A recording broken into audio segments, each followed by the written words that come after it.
Anthony Harris, who the Eagles cut, and they made the trade for Chauncey Gardner, and eventually brought Harris back on the practice squad, was on the practice squad for a couple of days, and then apparently he went to the Eagles and said, yeah, I think I can do better than the practice squad for the Eagles, and he agreed that they would sever ties and move on. Not going to be a Philadelphia Eagle, or at least not the next couple of days. We'll see if he ever comes back.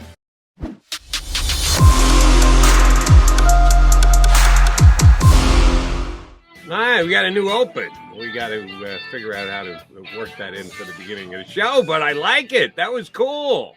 Yeah, nice. You know what that means, Jody? It's week one. It's here.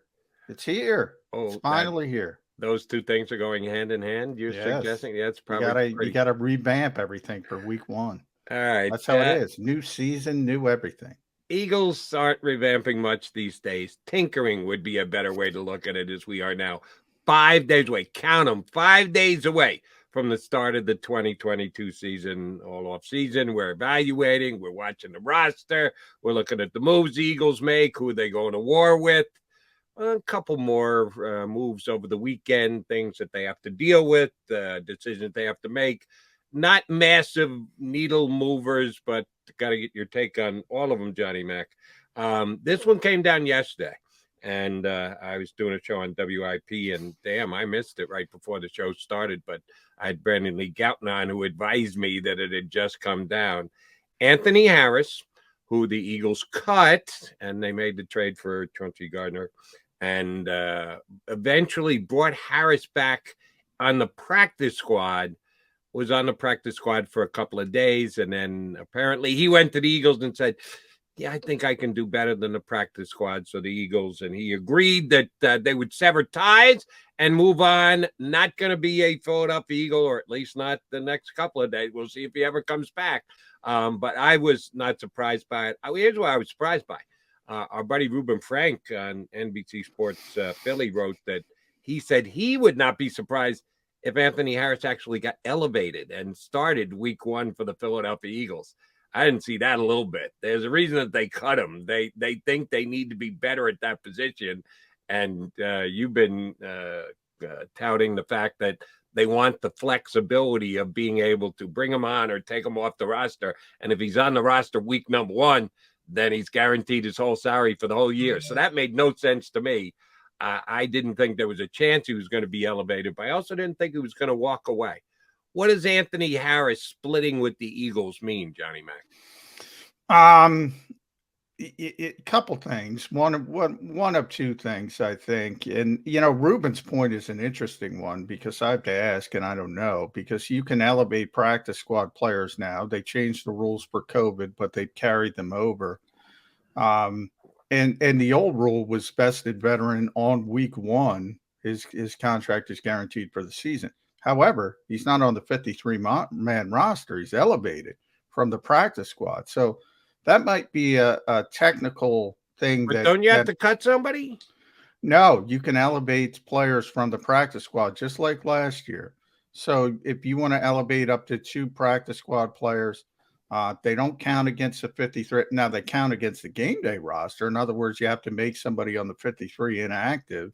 Sometimes that won't matter deeper in the season when guys are injured, but this early, you would have to make somebody else inactive that's actually on the 53-man roster.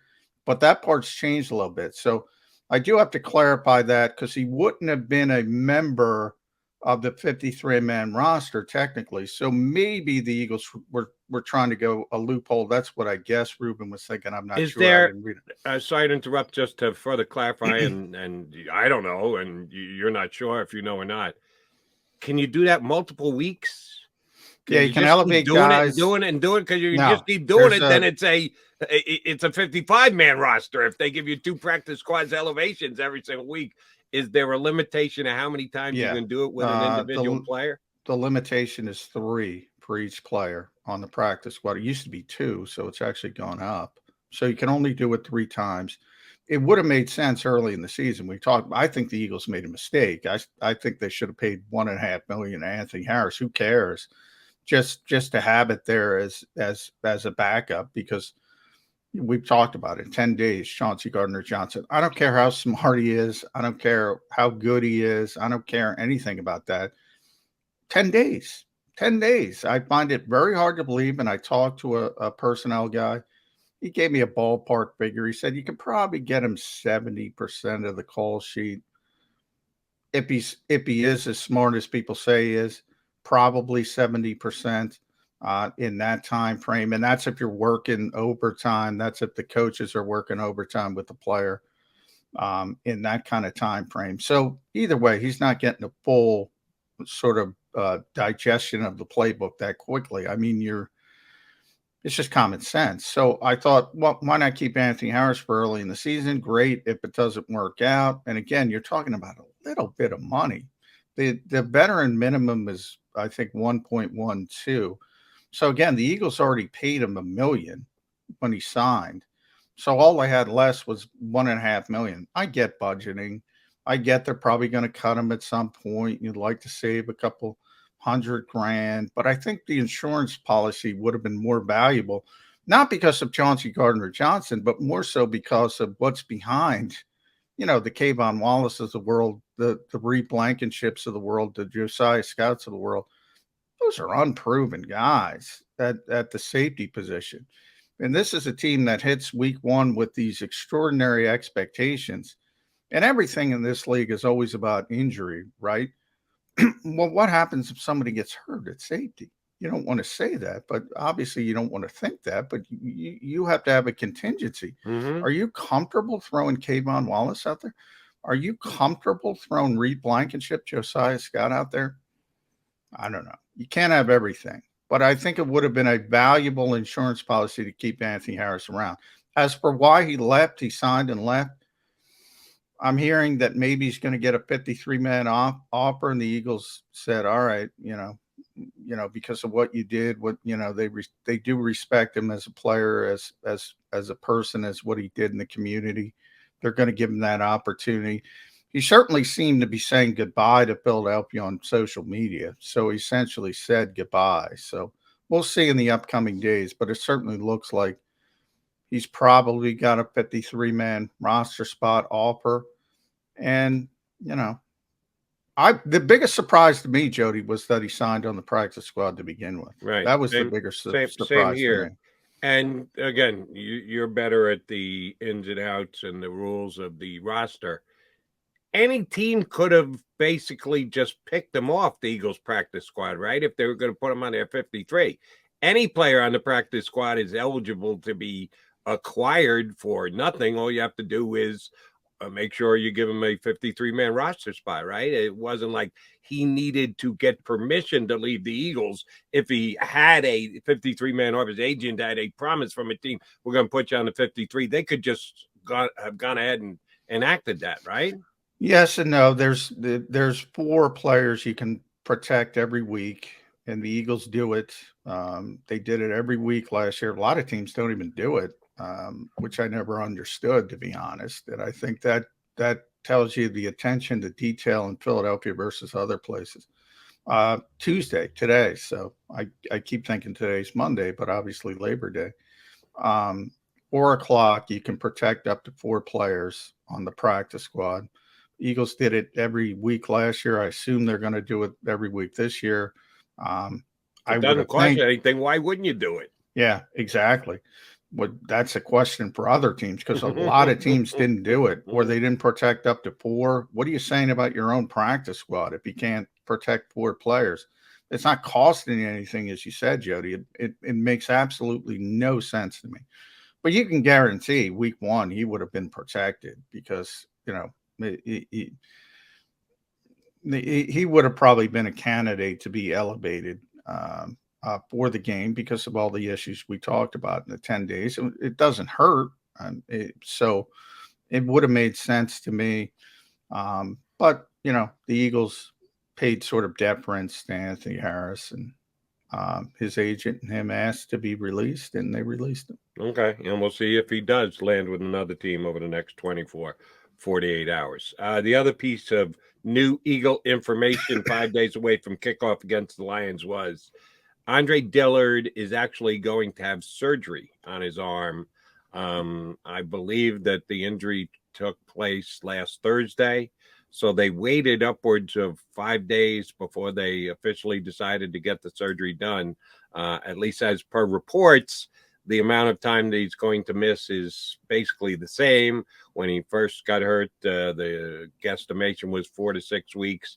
I'm seeing 4 to 6 weeks again, even after the surgery. So the surgery doesn't necessarily push it back, but it did take them several days to decide, yeah, we better get this surgery done. Why do you think it took so long? And do you buy the fact that even with surgery, the amount of time that Dillard's going to be out of the lineup is the same? I don't buy the 4 to 6 weeks, to be honest. I think that's very optimistic. All you can do in these types of situations is research. And when he did get injured, I looked at the Society of Orthopedic Surgeons, their recommendations. Usually with adults with that injury, they said typically you have surgery to stabilize it for the rehab. That's exactly what happened. As far as the time frame, a lot of times with surgery, remember, you have to let the swelling go down. So it's not, you're waiting, you're unsure. I think they were pretty sure because, as I said, most non-athlete adults who break their forearm have to get surgery to get it stabilized for the rehab. So I'm kind of sure they made that decision right away. Probably had to wait a little bit of time for the swelling to go down. That's probably the timing aspect of it. And yeah, 4 to 6 weeks, probably 6 to 8 is what I saw. But he's a pro athlete, so maybe it is ramped up a little bit. But I think that's optimistic. But he certainly, I think at some point this week, and the Eagles don't have to do it till Saturday, really. He's going to be on injured reserve, short-term injured reserve, and that'll open up a roster spot as well. All right, we've got a good one coming for you here today on Birds 365, as we do continue to count down to Game 1 versus the Philadelphia Eagles versus the Detroit Lions in Detroit. Johnny Mack off to Detroit. I know one of his favorite places on the whole planet to be. Romulus. You're Romulus, off to Romulus Michigan. Again?